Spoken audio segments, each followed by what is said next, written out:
いらっしゃいませ。呢度咧就係我屋企啦。咁裝修咗1個月之後，而家我終於返到嚟屋企啦。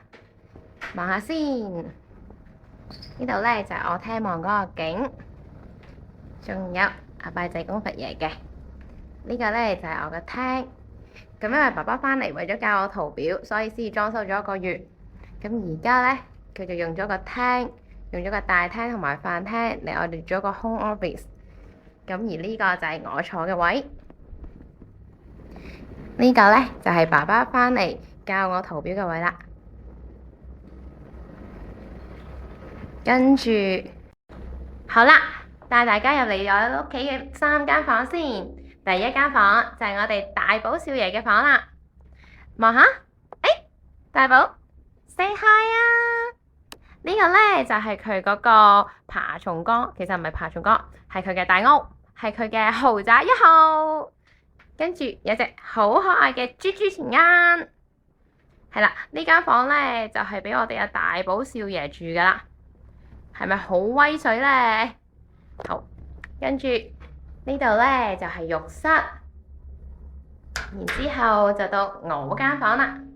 呢個就係我嘅小天地啦，噔噔噔噔，係啦，大家望下呢一個衣櫃咧，本來係一舊衣櫃嚟嘅，不過裝修師傅專登同我用粉紅色嘅牆紙去包過佢，係咪好靚好特別咧？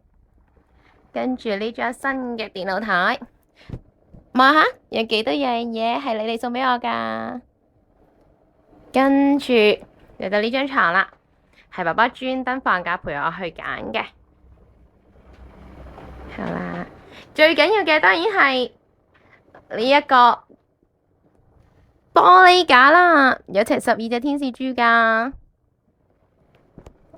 嗱，跟住呢個衣櫃咧，個師傅專登同我做咗一塊鏡，係可以照到全身嘅。同埋你望下，我執啲嘢執得幾精齊。好啦，睇完我間房之後咧，就到睇 Anna 依間房。